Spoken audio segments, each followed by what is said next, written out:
Alors bonjour à tous. Aujourd'hui, nous continuons notre lecture du catéchisme de l'Église catholique et nous en sommes rendus à la question numéro 67 du compendium qui est: dans quel but Dieu a-t-il créé l'homme? Eh bien, Dieu a tout créé pour l'homme, mais l'homme a été créé pour connaître, servir et aimer Dieu, pour lui offrir dans ce monde la création en action de grâce et pour être dans le ciel élevé à la vie avec Dieu.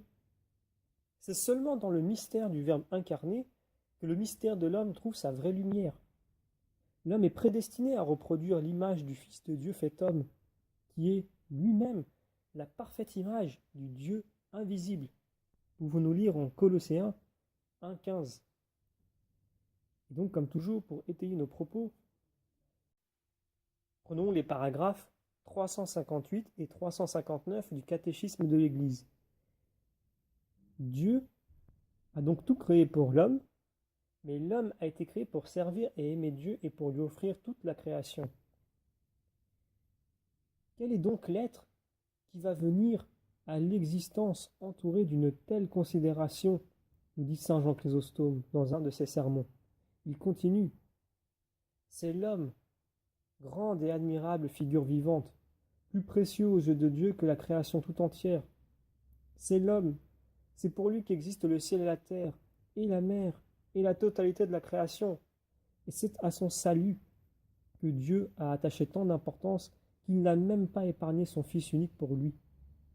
Car Dieu n'a pas eu de cesse de tout mettre en œuvre pour faire monter l'homme jusqu'à lui et le faire asseoir à sa droite.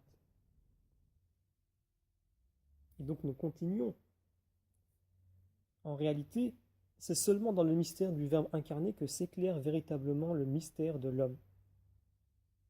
Alors pour éclaircir ce propos, saint Paul nous apprend que deux hommes sont à l'origine du genre humain, Adam et le Christ.